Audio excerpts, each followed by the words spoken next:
ကိုရေးတဲ့အကြောင်းဆိုတဲ့အတုံးအနှုံးကကြတော့ရခိုင်လူပဲနေရာတွေမှာတုံးကြလဲရှင်တဲ့ဒီမှာတော့အကြောင်လို့ရေးထားတယ်နော်တကယ်တော့ကျွန်တော်တို့ရခိုင်စကားမှာအကြောင်အဲ့လိုမျိုးပြောပါတယ်အကြောင်ဆိုတာကကျွန်တော်တို့ဒီတောင်ပိုင်းဘက်ကလူတွေအတုံးများပါတယ်ကျွန်တော်တို့ဒီမြောက်ပိုင်းဘက်မှာလည်းအဲ့တောင်ပိုင်းစကားပြောတဲ့ရွာတွေကသုံးပါတယ်အကြောင်ဆိုတာကတကယ်အမှန်ဗမာစကားဆိုအမှန်တကယ်ပေါ့အမှန်တကယ်အဲ့လိုမျိုးပြောတာဖြစ်ပါတယ်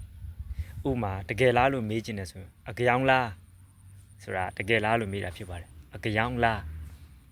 ကျွန်တော်တို့ဒီမြောက်ပိုင်းဘက်စကားမှာဆိုရင်အဲ့ဒီအကြောင်ကိုနောက်တစ်မျိုးသုံးပါတယ်အကောင်လားအကောင်ပြီးတော့အကောင်နောက်မှာအကောင်ငကောင်ဆိုတာလည်းရှိသေးတယ်ဒါကတော့ကာယံဆက်ပြီးတော့ပြောတာပေါ့နော်အကောင်ကတစ်လုံးနဲ့သုံးလို့ရတယ်အကောင်လားဆိုပြီးတော့တစ်လုံးနဲ့သုံးလို့ရတယ်ဒါပေမဲ့ငကောင်လားဆိုတာတော့သုံးလို့မရဘူးနောက်ကငကောင်ကတော့အဓိပ္ပာယ်မရှိပါဘူးကျွန်တော်ထင်တယ်ကာယံလိုက်ပြီးတော့ပြောလိုက်တာဖြစ်မှာပေါ့နော်အကောင်ငကောင်လား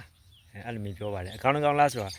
ဟုတ်လားတကယ်လားအမှန်တကယ်လားလို့မေးတာဖြစ်ပါတယ်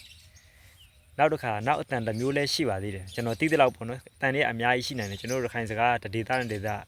နည်းနည်းစီကွဲပြားမှုတွေရှိတယ်ဒါပေမဲ့တယောက်ကိုတယောက်အကုန်လုံးနားလည်ကြတယ်ပေါ့နော်ဆိုတော့နောက်တစ်ခုကျတော့အကွန်လားအဲ့လိုမျိုးလဲပြောတာရှိပါတယ်ဒါကတော့ပေါက်တော့ဘက်ကလူတွေပြောတယ်လို့ထင်ပါတယ်အကွန်လားအကွန်ကွန်အဲ့လိုမျိုးပေါ့နော်အကွန်ကွန်ဆိုတာအမှန်တကယ်လို့ပြောတာဖြစ်ပါတယ်ကျွန်တော်တို့ဘက်မှာကတော့အကောင်းလို့ပြောပါတယ်အကောင်းနှကောင်းအဲ့ဒါအမှန်တကယ်အမှန်လို့ပြောတာတကယ်လို့ပြောတာဖြစ်ပါတယ်အခုဒီအကြောင်ဆိုတာလည်းအဲ့လိုမျိုးပြောတာဖြစ်ပါတယ်အကြောင်ဆိုတာကအကြောင်ဆိုတာကအမှန်တကယ်လို့ပြောတာဖြစ်ပါတယ်အကြောင်လားဆိုရင်တကယ်လားလို့မေးတာဖြစ်ပါတယ်โอเคကျေးဇူးတင်ပါတယ်မေးပေးတာ